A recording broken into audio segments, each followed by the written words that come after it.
गुड्डा नगर परिषद चुनाव की सुगबुगाहट तेज होते ही राजनीतिक गलियारे गरमा गए हैं। युवा और शिक्षित चेहरा मोहम्मद कामरान ने अध्यक्ष पद के लिए अपनी मजबूत दावेदारी पेश करती है। गुड्डा नगर परिषद की राजनीति में अब एक नया और शिक्षित मोड़ देखने को मिल रहा है। शहर के विकास और जन समस्याओं के समाधान का संकल्प लेकर मोहम्मद कामरान ने अध्यक्ष पद के लिए अपनी दावेदारी पेश करती है। कल आयोजित उनकी सभा में जिस तरह से हर वर्ग के लोगों की भागीदारी दिखी, उसने चुनावी समीकरणों को दिलचस्प बना दिया है। कल गुड्डा में मोहम्मद कामरान द्वारा एक विशाल सभा का आयोजन किया गया। इस सभा की सबसे खास बात यह रही कि इसमें किसी एक समुदाय नहीं बल्कि समाज के सभी वर्गों, सर्वधर्म के लोग बड़ी संख्या में मौजूद रहे। शिक्षा और विजन। मोहम्मद कामरान एक उच्च शिक्षित व्यक्तित्व हैं। सभा में उन्होंने साफ किया कि उनकी प्राथमिकता केवल राजनीति नहीं बल्कि गुड्डा नगर परिषद को आधुनिक और भ्रष्टाचार मुक्त बनाना है। सभा में मौजूद बुजुर्गों और युवाओं ने कामरान की शिक्षित उम्मीदवार वाली छवि को खूब सराहा। लोगों का मानना है कि एक पढ़ा लिखा प्रतिनिधि ही नगर की ड्रेनेज, साफ सफाई और लाइटिंग जैसी बुनियादी समस्याओं को तकनीकी रूप से हल कर सकता है। सबका साथ। कामरान ने अपने संबोधन में कहा कि वे शहर के हर वार्ड और हर गली तक विकास पहुंचाने के लिए प्रतिबद्ध हैं।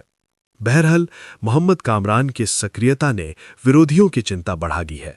अब देखना यह होगा कि आने वाले चुनाव में गुड्डा की जनता इस युवा और शिक्षित चेहरे पर कितना भरोसा जताती है। मामला हो जाए तो मैंने सबके लिए लड़ा है। तो इन चीज़ों को लेके काफ़ी सारे लोगों ने मुझे बताया कि आपको आगे आना चाहिए, आगे बढ़ना चाहिए। तो मैंने मन बनाया और आज मुझे काफ़ी खुशी है कि हमारी एक आवाज़ में इतने सारे लोग यहाँ पे बैठे। तो मैं आप सबको सबसे पहले आप लोगों के लिए जोरदार ताली बजाने के लिए कहना चाहूँगा कि आप अपने जोरदार ताली बजाएं और तहे दिल से शुक्रिया, धन्यवाद। ये मैं डिटेल में एक प्रेस कॉन्फ्रेंस करूँगा अभी, क्योंकि आचार संहिता है तो मैं नॉमिनेशन से पहले पीसी नहीं कर सकता। तो इसलिए उसके ऊपर अपने मैनिफेस्टो के ऊपर मैं डिटेल से प्रेस कॉन्फ्रेंस करूँगा। तो हो सकता है कि नॉमिनेशन के बाद हो और आप लोग जरूर देखेंगे। लेकिन इम्पोर्टेंट है कि आपका विजन कितना बड़ा है, आप अपने शहर के बारे में क्या सोच पा रहे हो। मैं आज इलेक्शन आने से मैं आज अपने आप को अनाउंस नहीं कर रहा हूँ कि मैं नगर अध्यक्ष का उम्मीदवार हूँ। विगत 2 साल से मैं इन समस्याओं को देख रहा हूँ। किस वार्ड में नाला का समस्या है, इस वार्ड में सड़क का समस्या है, ये मुझे आज पता है। जिनको कल बन के पता करना है, मुझे आज पता है कि समस्याएं क्या है शहर के अंदर। तो इन चीजों को समझना होगा।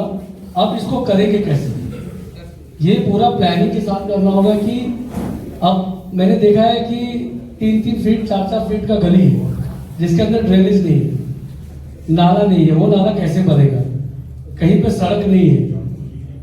अब और सबसे बड़ी बात क्या है कि अगर नाला अगर है भी तो उसका पानी कहाँ जा रहा है, ये बड़ी समस्या है। वो पानी या तो किसी के खेत में जमा हो रहा है, या नहर में जा रहा है, या तो हमारे तालाब में जा रहा है। तो ये समाधान नहीं है। इसका समाधान सबसे इजी है कि हम लोग को एक वाटर ट्रीटमेंट प्लांट लगाना चाहिए, क्योंकि पानी हम लोग ऐसे भी गंदा पानी कहीं नहीं छोड़ सकते।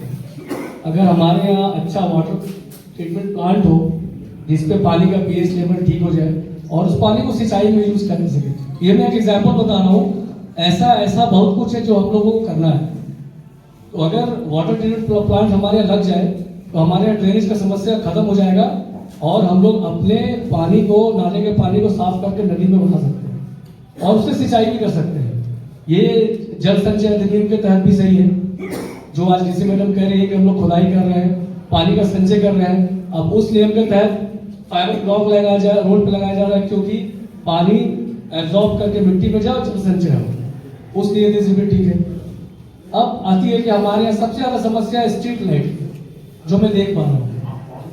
स्ट्रीट लाइट आज हमारे यहाँ सबसे बड़ा समस्या है। रोड पे नहीं है, लेकिन चौक चौराहे पे हाई मास्ट जरूर दिखता है। लेकिन आप इमेजिन करो कि वो हाई मास्ट का लाइट कहाँ जाता है। जो लाइट हमारी सड़क पे होना चाहिए वो लाइट किसी के छत के ऊपर होता है। ये लैक ऑफ मैनेजमेंट है। हमारे पास प्लान नहीं था, हमारे पास विजन नहीं था कि कहाँ पे क्या लगना चाहिए। बस टेंडर कर लेना है, लगा देना है, बस इतने लोग का होता है। लेकिन आपको पता होना चाहिए कहाँ पे क्या लगता है। आज नगर परिषद को भी बिजली बिल देना पड़ता है, तो क्यों नहीं हम लोग सोलर लाइट का इंतजाम किए। अब आप समझिए कि गवर्नमेंट के पास कितनी निधि है जिससे हम लोग काम कर सकते हैं। राज्य स्तरीय निधि आती है, केंद्र स्तरीय निधि आती है, उसको यूज करना आना चाहिए। अब अगर स्ट्रीट लाइट की बात किया तो स्ट्रीट लाइट आप कैसे लगा सकते हैं। आज सबसे आसान तरीका है कि हमारे यहाँ पे पीपीपी मॉडल पे काम होता है। आप जैसे एग्जांपल दे सकते हैं, हमारे सदर अस्पताल में एक आईसीयू है जो पीपीपी मॉडल पे काम करता है, प्राइवेट पर्सनल पार्टनरशिप ऐसा कुछ होता है। तो उसके तहत पे ये काम हो रहा है। मतलब क्या, गवर्नमेंट एक प्राइवेट कंपनी को टेंडर देती है कि ये आईसीयू आपको चलाना है, मैं इसलिए आपको रेंट दूंगा। सेम स्ट्रीट लाइट पे काम होता है कि पूरे गोड्डा शहर का हमने टेंडर दे दिया कि भाई हमारे पूरे शहर में 10,000 लाइट्स स्ट्रीट पे लगाना है। वो फुल मेंटेनेंस के साथ वो काम करता है। अगर आपका एक पोल का लाइट बंद होता है तो आप वहाँ पोल पे स्कैन करें और वो पोल वो मैनेजमेंट करके देता है। वो सोलर से चलता है। उसका एक जितना रेंट हम लोग पे करेंगे उससे ज़्यादा बिजली बिल नगर परिषद बिजली विभाग को दे देती है। तो ये लैक ऑफ मैनेजमेंट है, ये सोचने की चीज़ है, विचार करने की चीज़ है। आज मूलभूत जो सुविधाएं हैं